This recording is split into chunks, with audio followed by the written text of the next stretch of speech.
Ok, então, estamos online em gravação e iniciando o nosso curso de hoje. Boa tarde novamente para o pessoal todo daqui. Obrigado pela participação de vocês. Vou dar boa tarde aqui para o Kendi. E a Adriane também está chegando. E nós estamos então iniciando hoje no capítulo 3, na sessão 6, no meu livro, na página 49, o julgamento e o problema da autoridade. E antes de começar, a gente vai fazer então nosso minutinho de entrega de intenção, ou seja, estabelecer a meta para a nossa hora de estudo, que é a meta de nós alinhar os nossos pensamentos junto ao Espírito Santo. Entregamos a Ele agora a nossa capacidade de aprender, nossa capacidade de compreender, para que Ele faça uso dessa capacidade que nós fizemos com o propósito de aprender quem nós realmente somos em Deus.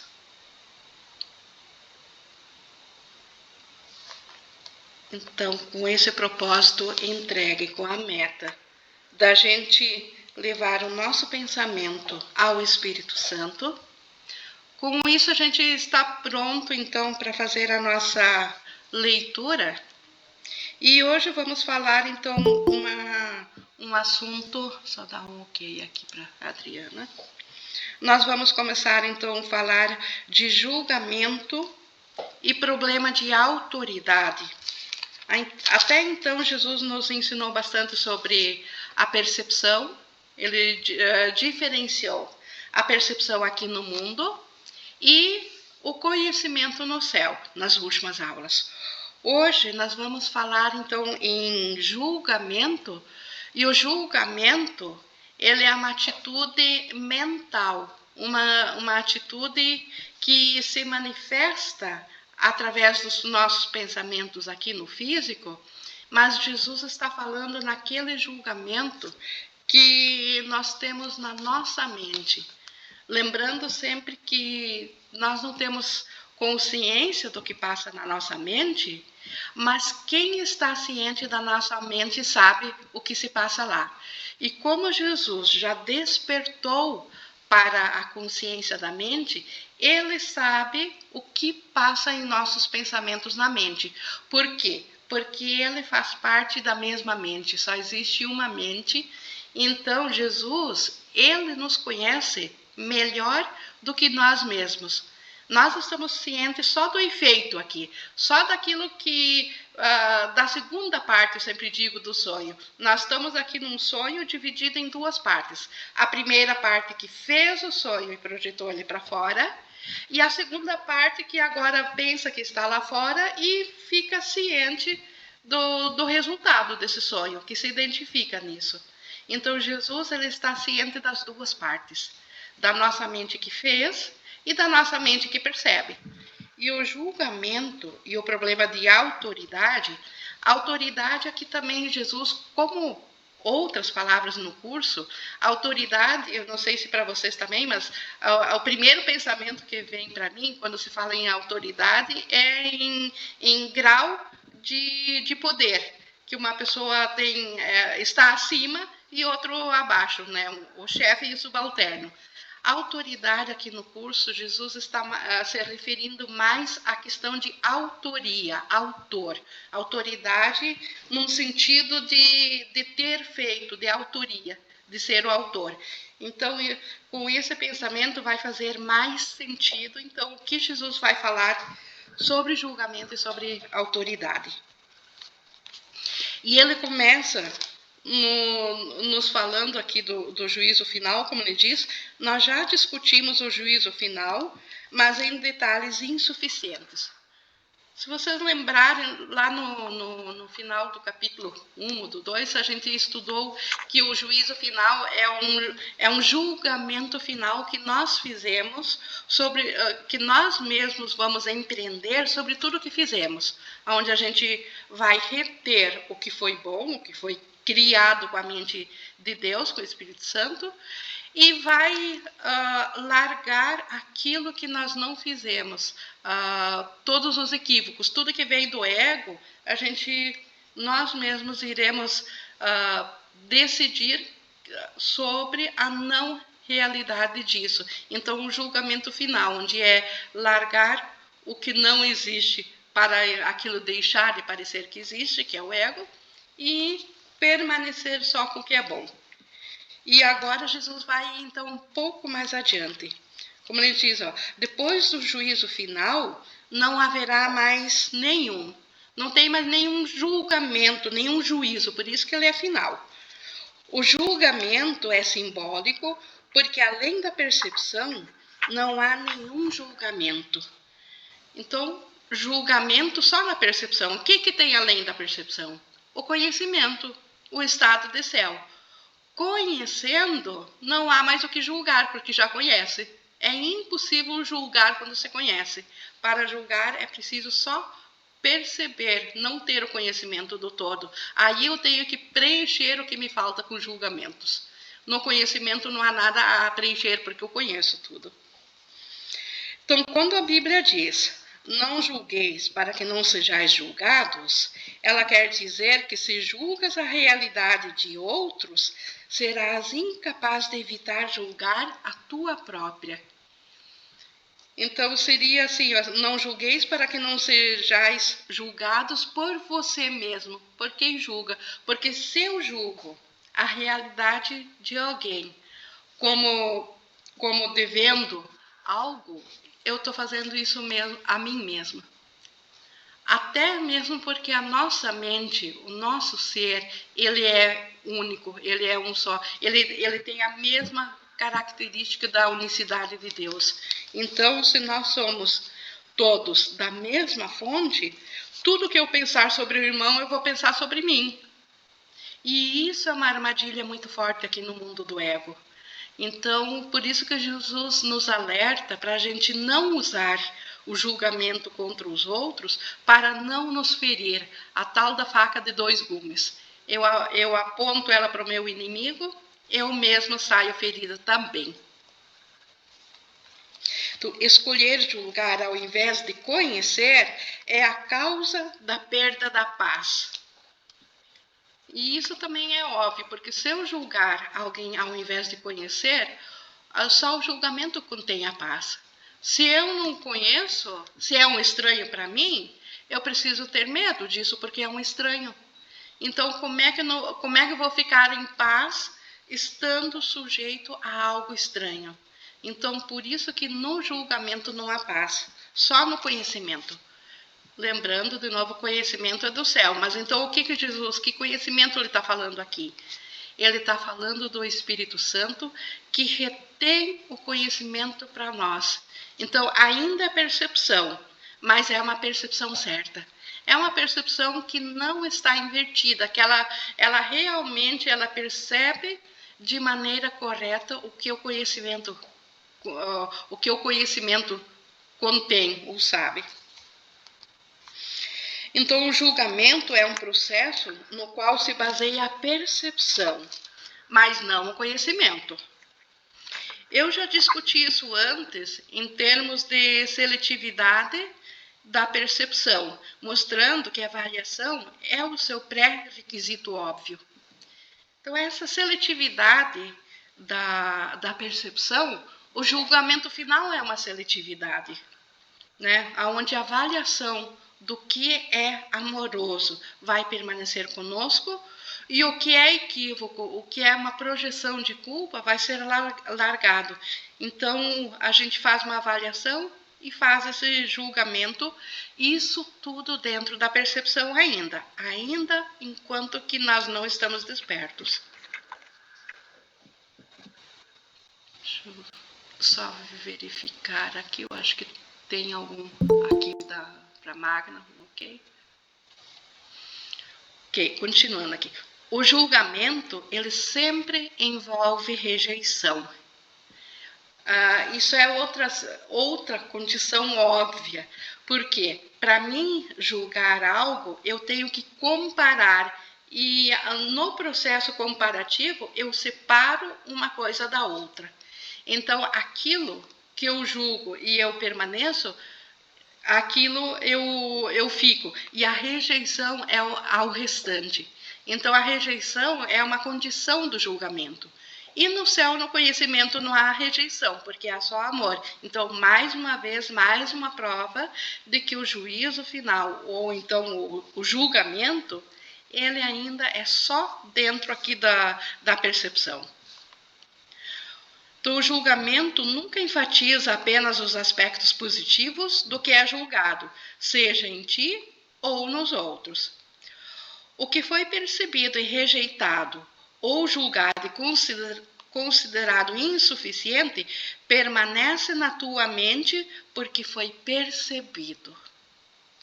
Aqui até vou fazer também um pequeno comentário, porque isso aqui, falando de um estado psicológico, isso aqui é de uma grandeza enorme nós saber disso, que aquilo contra o qual nós julgamos, aquilo que nós rejeitamos, isto ainda permanece na nossa mente, justamente porque a gente percebeu. Se nós tivermos a capacidade de perceber e de julgar insuficiente e de deixar de lado, na verdade isso ainda está na nossa mente, porque eu percebi. Se eu não tivesse percebido, eu não precisaria julgar separadamente. Então, isso aqui é um ponto fundamental de porque às vezes nós julgamos alguém outro culpado por alguma situação, e, no entanto, somos nós mesmos que permanecemos nos sentindo mal. Por quê? Porque aquilo que eu vi no outro ainda está dentro de mim, lá no meu inconsciente. Eu apenas joguei para o meu inconsciente. Aparentemente, eu joguei a culpa lá para o outro. Ele que é culpado, ele que fez. Eu apenas percebi, eu sei que contaram para mim uma mentira. O outro aprontou, ele que inventou. Eu sou totalmente inocente. Mas como é que eu percebi que é uma mentira? Então, o sistema mentira necessariamente está na minha mente. Se eu não tivesse um sistema capaz de mentir, eu não saberia o que o outro está fazendo no momento que ele está mentindo. Eu preciso compreender que ele está mentindo. Como é que eu compreendo que ele está mentindo? Porque na minha mente também está esse sistema. Embora que na forma física eu possa até aparentar estar inocente, mas na minha mente isso permanece. Por isso que a gente continua se sentindo mal, mesmo quando a gente sabe que a inocente jogou a culpa lá fora. Ninguém se livra assim. Ninguém adquire paz assim. Pode até se enganar, mas é muito mais fácil vir raiva e ódio de um processo tal do que a paz. Então, por isso que Jesus diz isso. Então, até vou repetir aqui. Que nós nunca enfatizamos apenas os aspectos positivos do que é julgado, seja em ti ou nos outros. Como nós estamos no ego, a gente sempre vê o negativo e o positivo, porque nós estamos na dualidade aqui. E aquilo que foi percebido e rejeitado, ou julgado e considerado insuficiente, permanece na tua mente porque foi percebido. Então, isso nós precisamos estar cientes. Então, isso já libera o irmão de nós o julgarmos. Porque ou ele é inocente e eu também sou, ou ele é culpado e eu também sou. Porque o que eu vejo nele está na minha mente. Continuando. Uma das ilusões de que sofres é acreditares que quando fazes um julgamento contrário a alguma coisa, ele não tem efeito. Então, essa é a maior mentira ou auto-engano que as pessoas buscam a vida inteira e chegam no final da vida e são revoltadas contra a vida, porque não funcionou. né? Buscaram adquirir a inocência através de só eu fiquei com o bom, joguei a culpa lá fora e não funcionou. Eu continuo sofrendo o efeito daquela coisa contra a qual eu julguei. Isso não pode ser verdadeiro, a não ser que também acredites que aquilo contra o qual tu julgaste não existe. Evidentemente, não acreditas nisso ou não terias feito um julgamento contrário. Então, a única maneira que aquilo que eu julguei no outro, por exemplo, na mentira, a única maneira de eu não ser afetada por ela também seria se eu não acreditasse que ele mentiu. Mas se eu não acreditasse que ele mentiu, eu não teria julgado. Vocês veem que não tem escapatória. Se eu julguei, eu acreditei. Então, a única maneira seria, então, não acreditar, mas se eu não acredito, eu não teria julgado. Então, dentro do pensamento da culpa, não tem escapatória. Vamos continuar aqui. E isso também pode ser verdadeiro, a não ser que acredites que contra aquilo contra o qual julgaste não existe. Evidentemente, não acreditas nisso ou não terias feito um julgamento contrário. No fim, não importa se o teu julgamento está certo ou errado. De qualquer forma, estás colocando a tua crença no irreal. Então, todo julgamento dentro da ilusão, dentro da dualidade, dentro de um sonho, é sonho. Não importa, então, aqui que tipo de julgamento. Todo ele ainda é sonho, não é conhecimento, não é céu. E isso não pode ser evitado em nenhum tipo de julgamento, porque nele está implícito que tu acreditas que a realidade é tua para que seleciones dela o que queres. Então, qualquer julgamento, mesmo os julgamentos amorosos e os bons que eu faço dentro do mundo aqui, eu ainda estou acreditando que eu posso selecionar, que eu posso dizer o que é verdadeiro para mim e o que não é. Então, o poder do julgamento, ele veio a existir só com a ideia de separação, e o propósito do ego de usar o poder do julgamento é justamente para manter esse sistema, manter esse círculo vicioso de eu acreditar que eu sou autor do que do que eu quero solucionar para mim e eu posso descartar aquilo que eu não quero e que eu posso aprender a fazer esse julgamento assertivamente. E Jesus diz, não importa se é assertivo ou errado, o problema de julgares é que é o problema. Então, julgar é querer manter-se dentro de um sistema que por si só já não é real, que ele é dual. Então, este é o começo do problema. E Jesus continua aqui, tu não tens... isso aqui é maravilhoso, gente. O que Jesus diz aqui na última frase, nessa próxima, no 3. Tu não tens ideia da tremenda liberação e da profunda paz que vem de te encontrares contigo mesmo e com teus irmãos totalmente sem julgamento. Então, Jesus e todos os iluminados experienciam isso o tempo todo. Eles não nos julgam. Eles não julgam a ninguém, porque eles conhecem a pessoa, eles conhecem o ser que cada um é. E por isso que ele diz que nós não temos ideia da tremenda liberação e da profunda paz que vem quando a gente se encontra consigo mesmo e com um irmão. Então, isto é libertador. Então, conhecer ao irmão, ver o Cristo no irmão, ao invés de julgar o irmão, conhecer o irmão, sem julgamento, totalmente livre de julgamento.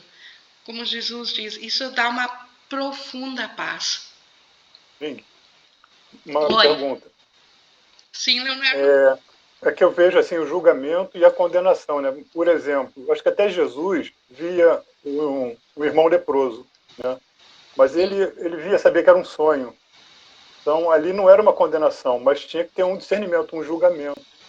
Hoje a gente andando por aí, A gente pode ver uma pessoa doente, mas eu não estou condenando ela, né? Eu tento apreciar ela como filho de Deus, como Deus a criou. Então, minha Exato. pergunta é, o julgar ou condenar? Tem uma distinção entre os dois, não tem?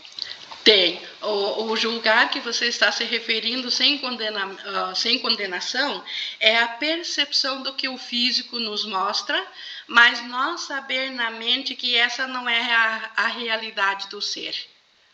Só o que a vista espiritual, só o que o Espírito Santo nos mostra é a realidade do ser. E aí a gente continua dentro do mundo, continua ainda, claro que tomando decisões, porque se eu não pensasse em termos funcionais de julgamento, como digo, operacionais, eu atravessaria a rua sem olhar para a direita e para a esquerda e seria atropelada. Então, não é esse tipo de julgamento, mas é o julgamento de dar realidade, como tu disse, o julgar, o condenar, dar realidade ao que os olhos físicos nos mostram, ao que a nossa percepção aqui mostra. Então, esse não julgamento, esse subtítulo aqui é especificamente para a mente. Não é para a nossa função cerebral aqui. Não é para o nosso estado funcional dentro da forma física. Dentro da forma física, a gente está sempre julgando o que vai comer, o que vai vestir, o que vai fazer durante o dia. Mas isso é operacional. Jesus está ensinando aqui o tomador de decisões. Jesus está ensinando a mente. E a mente que precisa aprender que ela não há o que julgar, porque tudo ainda tem o mesmo propósito. Então, nesse sentido de conhecer.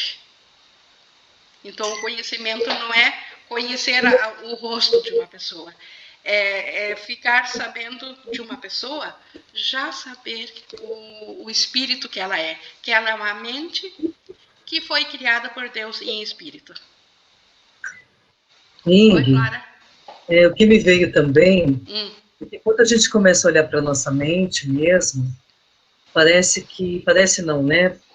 Começa a subir a sensação que me dá muitos julgamentos passados que nós fizemos, que aí entra nisso que Jesus sempre, né, eu sempre soube que Jesus, enfim, essa frase clássica dele, não julgues para não seres julgado. Por quê? Porque todos os julgamentos que a gente faz do outro, de uma situação externa, eles ficam impregnados em nós. Aí a gente vai olhar para a nossa mente, aí todas essas camadas de julgamento começam a subir, porque é impossível julgar o outro sem se julgar. Aquilo fica como se fossem marcas dentro da nossa mente, e começa a vir à tona quando a gente começa a olhar para a nossa mente. Isso que me veio, a experiência que muitas vezes eu tenho, dessa questão do julgamento, realmente como importante a gente se observar nisso. Perfeito, e ela vem agora, essas marcas, elas estão lá. Né? Sim. Porque por uma crença nossa de que nós somos esse ser separado, elas estão lá, essas marcas. E o propósito agora é desfazer isso através do perdão. Então precisa subir sim, precisa ficar consciente para que possa ser desfeito. Então é um julgamento diferente, é usado para o desfazer. Perfeito. E aí, nesse desfazer, nesse instante santo, é que vem essa profunda liberação e essa paz profunda.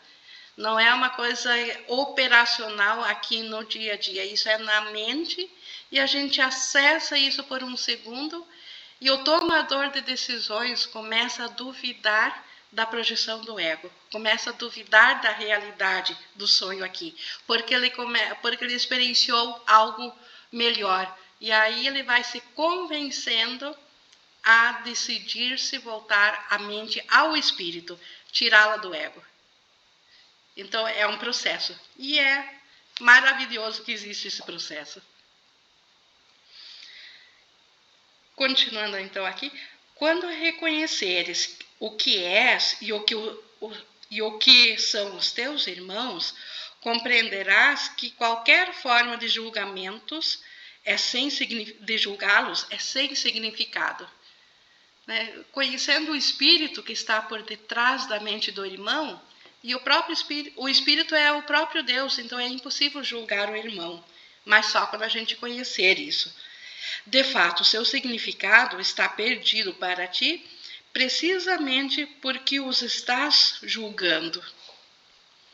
Então, quando eu estou como tomador de decisões, me perguntando quem que eu sou, quem é o irmão, e eu permito a um sistema do ego responder isso, aí eu estou julgando contra a realidade que ele é, pelo simples fato de acreditar que ele é um ser separado. O fato, pensar ser separado já é um julgamento, por mais que eu não o chame com esse nome. E por isso que daí eu já penso isso sobre mim também. Então, toda incerteza vem de acreditares que está sob coerção do julgamento. Não precisas do julgamento para organizar a tua vida e certamente não precisas dele para organizar a ti mesmo. Isso aqui, esse julgamento, de novo, não é para me sentir culpada se eu fico pensando em o que eu vou vestir hoje. Então, esse julgamento final, se eu tiver uma mente alinhada só ao Espírito, eu simplesmente levantaria, eu saberia o que fazer no próximo segundo, o que comer, eu não precisaria pensar sobre o que fazer. Eu simplesmente o faria dentro do sonho. Mas como nós estamos num processo, nós estamos aprendendo, então nós ainda fizemos esse tipo de julgamento funcional. E a questão não é, isso não é nenhum problema, porque isso é irreal, isso é sonho. Então não tem nenhum problema fazê-lo. Ele é um problema se eu me sentir culpada por fazê-lo. Então, novamente, a culpa. Se vem culpa, e a culpa vem quando eu dou realidade a isso, aí vem a culpa.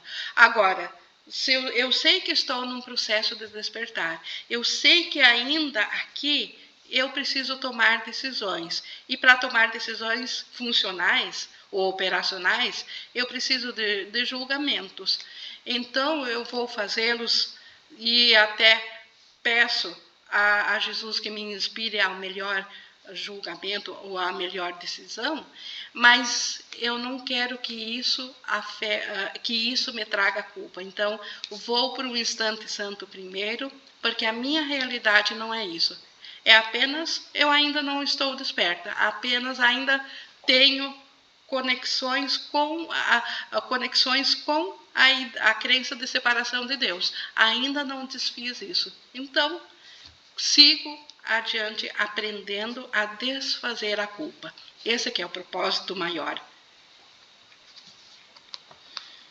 Na presença do conhecimento, todo julgamento é automaticamente suspenso, e esse é o processo que permite que o reconhecimento substitua a percepção. Então, no conhecimento, eu não preciso julgar, porque eu conheço tudo. Mas na percepção, como tem coisas que eu não conheço, eu preciso julgar. E isso é fato. Então, novamente, não é a questão do julgar, mas é, como o Leonardo falou, o condenar. Ou seja, permitir que a culpa aflore, que a culpa seja assumida, ou se torne real. Ao invés de rir-me da ideia de culpa, torná-la real, vivenciá-la. Tu estás muito amedrontado com todas as coisas que tens percebido, mas tens te recusado a aceitar. Isso só Jesus também que conhece o pensamento de cada um para fazer tal afirmação, porque cada um sabe que ele está falando a verdade. Acreditas que por teres te recusado a aceitá-las, perdeste o controle sobre elas. É por essa razão que, às vezes, em pesadelos ou em disfarces agradáveis, naqueles que parecem ser os teus sonhos mais felizes. Nada do que te recusaste a aceitar pode ser trazido à consciência. Não é perigoso em si, mas tens feito com que pareça perigoso para ti. Então, aqui que está a importância de olhar de volta, ao invés de julgar e simplesmente descartar, no sentido de botar embaixo do tapete, de negar, ao invés de levar a luz do Espírito Santo para ver se é real ou não. quando eu percebo uma coisa que me fere, eu simplesmente negá-la. E se eu a neguei inconscientemente, como eu disse, ela não pode mais vir à consciência. Então eu botei embaixo do tapete. Despedi uma coisa que está me incomodando, sem perdoar, sem desfazer. E o que acontece? Isso não é perigoso em si. Mas como eu tenho uma crença de que isso possa me ferir, aquilo continua me cutucando inconscientemente. E aí, novamente, como é que eu vou atingir um estado de paz na mente, se na minha mente está escondida todos esses monstros que eu mesma projetei, que eu criei, que é aquilo que eu não quero ver.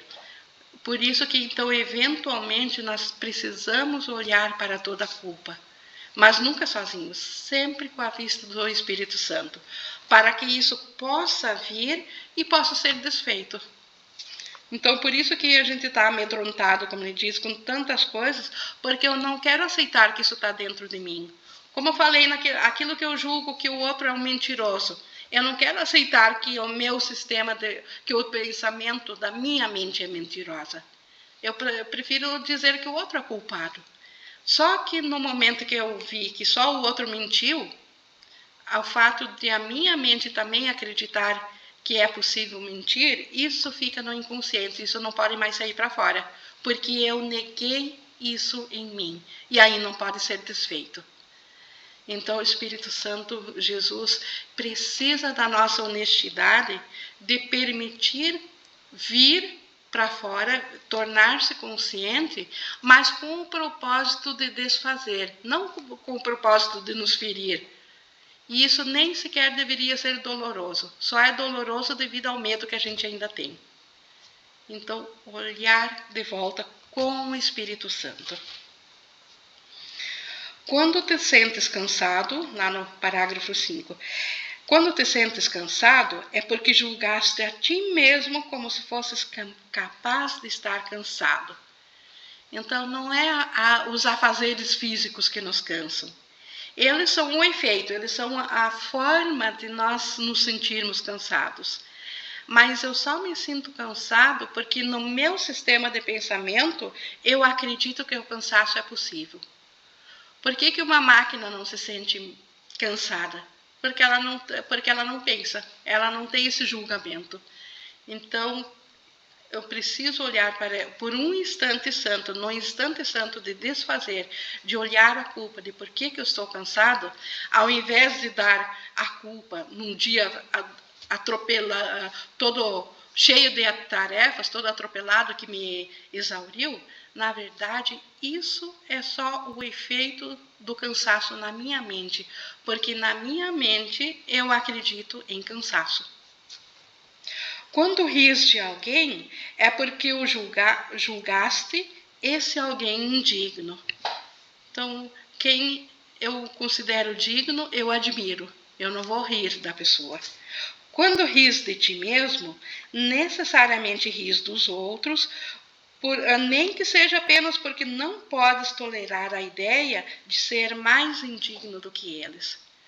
Então, quando rio, quando zombo de mim, do meu ser, eu estou zombando dos outros também, porque na minha mente, inconscientemente, eu não tolero que eu sou menos que alguém. Então, eu estou zombando de todos. Tudo isso te faz sentir-se cansado, porque é essencialmente desanimador. Tu não és realmente capaz de estar cansado, mas és muito cansado de exaurir a ti mesmo. Então, lembrando, se eu sou uma mente, e como mente é uma mente que foi feita para servir ao espírito, o espírito não se cansa. Então, eu não sou capaz de me cansar. Só que eu consigo me exaurir de tanto eu imaginar que eu não sou o que eu sou. De tanto eu me imaginar ser um ser que serve ao ego, eu me exauro com essa ideia. A tensão do julgamento constante é praticamente intolerável. É curioso que uma capacidade tão debilitante tenha vindo a ser tão profundamente apreciada. Então, como ele diz, o julgamento, ele é tão intolerável que nós precisamos dormir. A gente não aguenta 24 horas sem dormir. Ou com muito treino, talvez 48 horas. Tem um momento que nós precisamos apagar para parar de julgar conscientemente. E por que nós, então, apreciamos tanto uma atividade debilitante? Isso nos exaure extremamente. Então, por que nós apreciamos isso tanto? Como diz Jesus em outro lugar, nós apreciamos enquanto nós sentirmos em dívida com Deus. Enquanto existir culpa na nossa mente e nós quisermos fugir de Deus, nós apreciamos mesmo uma capacidade tão debilitante que é o julgamento, porque ela nos afasta de Deus. Ela garante que a gente não esteja em contato com Deus quando a gente está com medo ainda de ter afrontado a Deus. Então, isso está pegando por detrás. E, no entanto, se deseja ser o autor da realidade, vais insistir em te apegar ao julgamento. Então, esta é outra questão. Se eu estou separada de Deus, eu vou julgar, porque isso prova que eu sou separado. Porque se eu não julgar, se eu me entregar que eu faço parte de Deus, eu não sou autor de mim, todo julgamento desaparece, porque aí a minha realidade está em Deus e não em mim. Tu também vais considerar o julgamento com medo, acreditando que um dia será usado contra ti. A faca dos dois gumes. Se eu julgo contra o meu irmão, isso também vai se voltar para mim, né?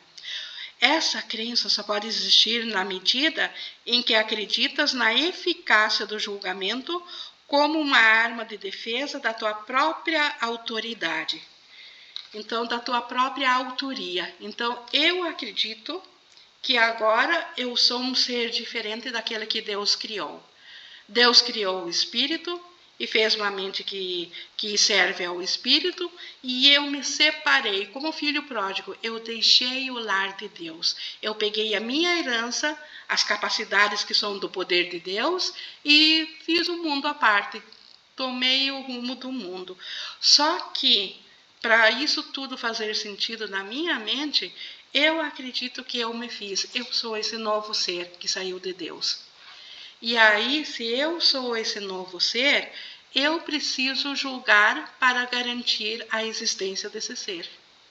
Então, isso que está por detrás disso. Deus, aqui no 6, Deus oferece só misericórdia. As tuas palavras só deveriam refletir misericórdia, porque isso é o que tens recebido e isso é o que deverias dar. A justiça é um recurso temporário ou uma tentativa de ensinar-te o significado da misericórdia. Só é julgadora porque tu és capaz de injustiça. Então, a justiça pregada do Espírito Santo aqui para nós. O que é a justiça de Deus dentro do sonho? A justiça de Deus é que só a misericórdia é real, só o amoroso. E que o irmão ainda é inocente, como eu. Então, mas como eu sou capaz também de injustiças, então eu preciso aprender a diferenciar. Eu tenho falado de diferentes sintomas e nesse nível a variação quase sem fim. Contudo, só há uma única causa para todos: o problema da autoridade. Ou então, o problema da autoria. Então, todos os problemas aqui no mundo, eles resultam de um único problema: eu acreditar que eu fiz a mim mesma. Ou seja, eu acreditar que eu me separei de Deus, que eu não faço mais parte do próprio pensamento de Deus, que eu tenho uma autoria própria, que os pensamentos que eu tenho são meus, não pertencem a Deus. Então, este é o meu único problema. Como Jesus diz, essa é a raiz de todo o mal. Então, nós fomos ensinados que o dinheiro, a cobiça é a raiz de todo o mal. Na verdade, a raiz de todo o mal é nós acreditar que nós nos autocriamos, que nós usurpamos do poder de Deus para se separar de Deus. Então, esta é a raiz de todo o mal. Cada sintoma que o ego faz envolve uma contradição em termos, porque a mente está dividida entre o ego e o Espírito Santo, de forma que qualquer coisa que o ego faça é incompleta e contraditória. Então, nossa mente, quando ela age pelo ego, ela não está sendo completa, ela está sendo parcial, porque uma parte da nossa mente ainda está no Espírito Santo. Então, dentro do ego, tudo fica contraditório, porque não é total. Essa posição insustentável é o resultado do problema da autoridade que, por aceitar o único pensamento inconcebível como sua premissa, só pode produzir ideias que são inconcebíveis. Então, se eu me fiz, como que o Espírito Santo ainda está dentro de mim? Eu não fiz o Espírito Santo, eu só fiz o ego e eu me fiz. Mas o Espírito Santo está em mim. Estão vendo, então, por que há conflito na minha mente? Oi, a Adriana? Tá. Então, por isso que há conflito dentro da minha mente. Eu acredito que eu me fiz, se eu acredito no ego, mas o Espírito Santo me foi dado por Deus e também está em mim. Então, é impossível não haver conflito enquanto estou no sistema dual. E a raiz desse mal, então, é eu acreditar que eu me fiz. Então, por isso que é um problema de autoridade ou de autoria. A autoria de ter se separado de Deus. O tema da autoridade é realmente uma questão de autoria. Quando tens um problema de autoridade, é sempre porque acreditas que és o autor de ti mesmo e projetas tua delusão nos outros. Então, primeiro acredito que me separei de Deus.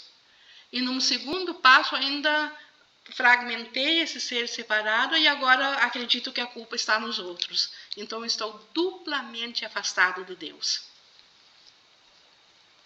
Assim, percebes a situação como se os outros estivessem literalmente lutando contigo pela tua autoria. Então, como eu acredito que eu me separei de Deus e me separei dos outros, agora eu acredito que os outros também pensam a mesma coisa sobre mim. Então, é uma luta de quem tem razão. Eu sempre quero estar certo. Então, o meu julgamento é o certo, os outros estão os errados. Esse é o erro fundamental de todos aqueles que acreditam que usurparam o problema de Deus. Essa crença é muito assustadora para eles, mas dificilmente abala a Deus. Dificilmente é uma palavra muito gentil aqui de Jesus. Em nada abala a Deus, porque Deus nem sequer sabe disso, porque não é real. Ele está, todavia, ansioso para desfazê-la.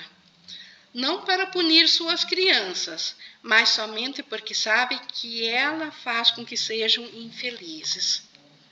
Então, Deus está ansioso para desfazer a nossa ideia de que nós nos separamos dele, não porque isso tenha afetado a Deus, ou tivéssemos feito um pecado contra Deus, mas porque ele sabe que nós estamos sofrendo porque não estamos recebendo o seu amor. Porque ele é o autor do amor e nós não estamos fazendo uso desse amor. Então ele sabe, se eu não estou fazendo uso, então estou em falta. Por isso que Deus quer desfazer e por isso que ele deu a resposta e criou o Espírito Santo para nos acompanhar aqui no sonho. Às criações de Deus é dada a sua verdadeira autoria, mas tu preferes ser anônimo quando escolhes separar-te do seu autor. Tudo que nós criamos no céu, nós somos co-criadores de Deus. Deus continua fazendo parte do que nós criamos.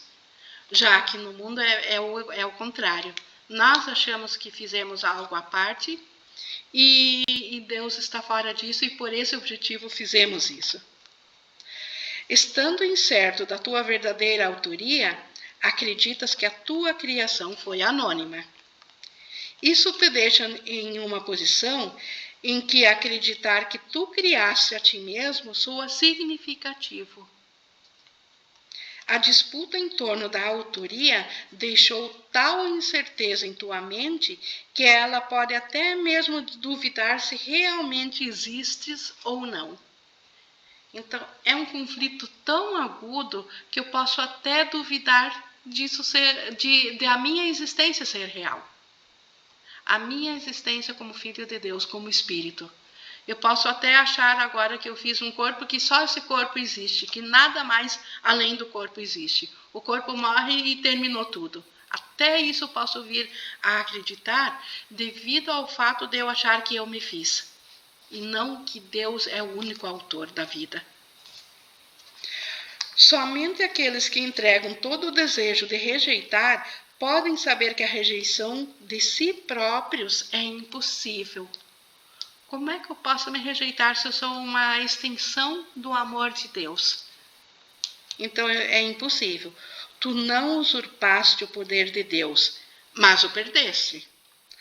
Afortunadamente, perder alguma coisa não significa que ela se foi. Simplesmente significa que tu não te lembras aonde está. A sua existência não depende da tua capacidade de identificá-la, nem mesmo de localizá-la. É possível olhar a realidade sem julgamento e meramente conhecer que ela existe. Então, este é o estado que Jesus quer nos levar, que o Espírito Santo quer nos levar.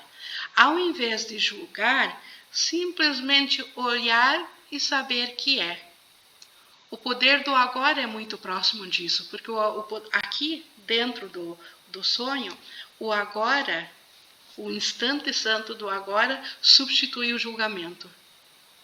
E nisso nós somos assertivos, então. Então, por isso que... E o que é a eternidade? O que é o conhecimento? É o eterno repetir do agora, onde não existe tempo e o espaço, só existe o agora. Então, essa capacidade de entender isso, nós perdemos. Mas o fato de nós perder, como ele diz, não quer dizer que isso não exista mais. Simplesmente quer dizer que, nesse momento, eu não sei onde está. Então, Deus ainda é o autor da nossa vida. Eu só não estou vivenciando isso. Eu perdi a capacidade de experienciar isso nesse momento, mas isso ainda está em mim. Então não foi desfeito, apenas eu preciso encontrar de novo. Encontrar como? Voltando o pensamento ao sistema de pensamento do Espírito Santo. Essa é a volta ao reconhecer da verdadeira autoridade, que é Deus. A paz é uma herança natural do Espírito. Cada um é livre para se recusar a aceitar a própria herança, mas não é livre para estabelecer o que é a sua herança. Então, se a paz é a herança do Espírito, eu posso me recusar a minha mente a viver com o Espírito. Diz aqui, Ingrid, sobre o corpo está cansado. Deixa eu só ver aqui que pediram aqui no chat. Sobre o corpo que está cansado, está na mente. Então, se eu tirar da mente, isso não vou mais me cansar fisicamente. Realmente, quem está alinhado com a mente, com o espírito, é impossível não só de não sentir cansaço físico, inclusive dor física. Como é que Jesus não sentiu dor nenhuma na cruz? É impossível a mente que serve ao espírito sentir cansaço. Só respondendo isso para a Isabela. Então, a paz é um atributo do espírito. Eu posso até, por escolha própria, me identificar com o ego e não com o espírito. Mas eu não posso estabelecer que a herança de Deus seja outra, e não a paz. Porque isso foi dado por Deus e não feito por mim. O problema que todos não podem deixar de decidir é a questão fundamental da autoria. Então, volta de novo. Como é que eu posso ter a minha mente em paz servindo ao Espírito? como a Isabela pediu há pouco. A questão aqui é de autoria. Eu sou um ser separado, um ego, ou eu sou um ser que ainda está em Deus, Espírito? Esta é a única questão que o tomador de decisões precisa aprender na mente. Este é o único problema. Quem que eu sou? Se eu sou um ser autocriado, então eu fiz o ego e eu sou um ser dentro do ego. Ou eu ainda sou como Deus me criou? Então, esta é uma questão que todos precisam ainda responder.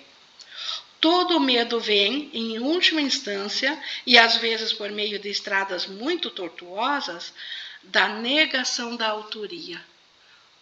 Quando eu nego que eu sou um espírito de Deus, que eu sou um espírito perfeito de Deus, e prefiro me ver como um ser separado, que serve ao ego e agora está identificado dentro de um corpo, aí eu neguei a autoria de Deus. E aí todos os problemas nascem disso. A ofensa nunca é feita a Deus, mas só a aqueles que o negam.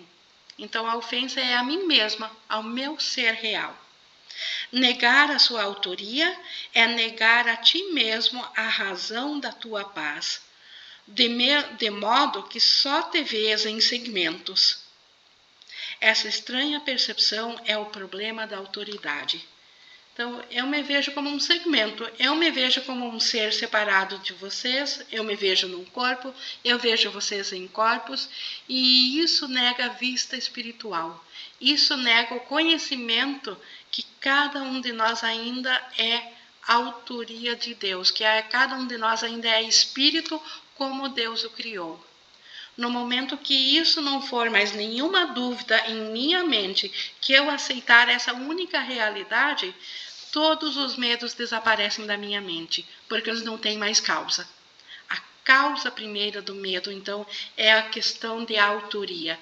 É eu pensar que me separei de Deus. Eu pensar que sou um ser à parte. Não há ninguém que não sinta de algum modo, aprisionado. Então, aqui no mundo, né, quem se vê separado, todos vão se sentir aprisionados.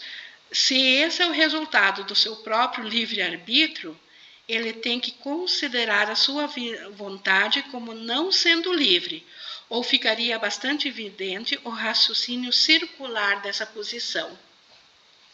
Então, se eu penso que eu sou um ser separado e eu fui livre para pensar isso, então eu mesmo estou me criando, eu mesmo estou me ferindo. Então, eu estou num círculo vicioso que eu preciso despertar disso.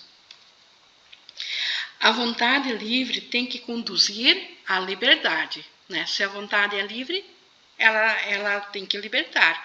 O julgamento sempre aprisiona, porque separa segmentos da realidade pelas escalas instáveis do desejo. Desejos não são fatos. Desejar é inferir com o exercício da vontade, inferir que o exercício da vontade não é suficiente. Então, aqui, o que Jesus está dizendo aqui? Que nós substituímos a nossa real vontade que nós temos de criar com Deus, sendo Deus autor, coautor conosco dessa vontade, por desejos separados, por desejos individuais. E desejar não é um fato, como ele diz. Desejar é uma ilusão, é uma alucinação. No entanto, ninguém em sua mente certa acredita que o que é desejado é tão real quanto aquilo que é o reino do céu. Diz, seja vossa reino do céu. Não, aqui eu pulei. No entanto, ninguém em sua mente certa acredita que o que é desejado é tão real quanto aquilo que a vontade determina. Então, na verdade, nós temos um conflito entre vontade e desejo. Tudo que nós queremos aqui no mundo é desejo, não é vontade. Por que não é vontade? Porque a vontade, ela é imutável. A vontade, ela é para todos. porque a vontade vem de Deus, ela é um pensamento de Deus. E se ela é de Deus, ela não conflita. Mas os nossos desejos, eles podem mudar a cada instante. Isso quando já não são conflitados no mesmo instante, quando não queremos duas coisas já no mesmo tempo. Mesmo que a gente queira só uma coisa, no instante seguinte eu posso querer outra coisa. Ou quando eu quero isso e atinjo, depois já não quero mais. Ou então eu vi parcialmente e descobri que isso me fere, não me faz feliz. E aí eu não desejo mais. Então, o nosso problema na nossa autoria, nós criamos desejos para compensar a nossa capacidade de sentir vontade. A mente, ela foi criada para ter vontade. E nessa vontade, ela estende a vontade de Deus. Só que quando a gente se autodeterminou que eu tenho vontade própria, na verdade eu determinei que eu tenho desejos próprios. E os desejos são conflitantes. Por isso que Jesus diz aqui, em vez de buscai, pois, em primeiro o reino do céu, diz, seja vossa vontade em primeiro lugar o reino do céu. E terás dito, eu conheço o que sou e aceito a minha própria herança. E quando a minha vontade é ser primeiro quem eu sou em Deus, tudo mais me é alcançado. Então, e se tudo me é alcançado, para que eu me apegar a desejos que são conflitantes, quando eu tenho a vontade para trabalhar a meu favor, para mim e com Deus e com todos os irmãos. Só que para mim trabalhar com a vontade, que é da minha mente certa, eu preciso abrir mão de ser autora de mim mesma. Eu preciso abrir mão do pensamento do ego. Eu preciso largar de servir ao ego para servir ao Espírito Santo. Então, por isso que Jesus colocou aqui essa sessão inteira de julgamento e problema de autoridade, problema de autoria. Então, o nosso único problema real, e é isso que Jesus quer que a gente entenda, é nós acharmos que temos autoria própria, que nós somos um ser separado de Deus. Esse é o único problema. E a partir do momento que eu pensei isso, eu sigo os meus desejos. E os meus desejos necessariamente são conflitantes e vão conflitar sempre e nunca vão me trazer a paz. A paz só vem de eu me unificar à minha vontade, à minha real vontade. E a minha real vontade, ela é compartilhada com Deus. Ela é compartilhada com Cristo. Ela é compartilhada com todos os irmãos. Ela é estendível a todos. Ela não preenche só um ser. Ela preenche a todos. Porque a minha vontade em Deus é ser feliz e essa felicidade depende de ser completa. Isso não é um estado que um desejo preencha. Isso é um estado da vontade. Então, isto Jesus nos apresentou aqui no problema de autoria, então, e o julgamento. Julgamento, então, também faz parte só dos desejos, porque quando nós fizermos a vontade, é simplesmente o agora, não há o que julgar. Podemos abrir, então, agora ainda nós temos uns minutinhos para a nossa interação. Ficou alguma dúvida a mais, alguma pergunta a mais a fazer sobre essa parte? Alguém quer comentar? Ingrid, Oi, eu queria que você falasse um pouco sobre o agora, a relação do agora com o Espírito Santo. Sim, no instante santo, o agora, antes de falar do instante santo, eu vou te dizer então é o seguinte, o ego não conhece o agora, o presente do ego não é o agora do Espírito Santo. O presente do ego, ele é um trampolim, como diz o Ken Wapnick, entre o passado e o futuro. O ego, ele não conhece o verdadeiro agora como o Espírito Santo conhece. O ego, ele chama de passado, presente e futuro, mas o presente que o ego conhece, ele está sempre com os alicerces no passado e projetando o futuro igual ao passado. Já o agora do Espírito Santo, o verdadeiro agora, o instante do agora, é o único instante que existe e ele também existe na eternidade. E esse agora, ele é contínuo. Ele é sempre agora, ele nunca deixou de existir, por isso que ele não tem passado. E se ele nunca deixou de existir, ele não tem futuro. Então, ele é totalmente atemporal. Ele é fora do espaço e do tempo. E no agora, que é a condição do conhecimento do nosso ser. Então, quando nós voltarmos a nos reconhecer quem nós somos como filhos de Deus, aí esse agora será a única consciência a ser vivenciada. Será o conhecimento. Eu não sei se está fazendo sentido para ti. Então, não é esse agora que o mundo proclama aqui. Esse agora do mundo não é, como Jesus diz num outro lugar no texto, o agora ainda não é o agora. Então, o agora que eu falei antes é o agora do instante santo. No instante que eu estou no Espírito Santo, que eu estou com a minha vontade, aí eu estou no agora. E como é que a gente alcança isso? Ou a gente não tem a capacidade de, dentro do sonho, alcançar esse agora? Temos capacidade, sim, e é no instante santo. A escada que nos leva a isso é o perdão. Quando eu perdoo realmente o meu irmão pelo que ele não fez, naquele instante que a minha mente aceita a minha unicidade no irmão, aquela fração de instante que a mente aceitou isso, ela estava no agora. Porque quando ela está junto com o irmão, ela não está separada, ela não está num julgamento. Então, é o perdão que nos leva ao instante santo. Por isso que Jesus diz que isso aqui no sonho não perdura, é só um instante santo mesmo. Mas quando eu volto, esse único perdão desfez uma enormidade de equívocos na mente. Por isso que é uma jornada.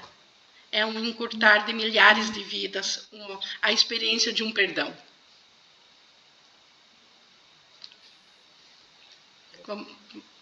Alguém mais alguma colocação?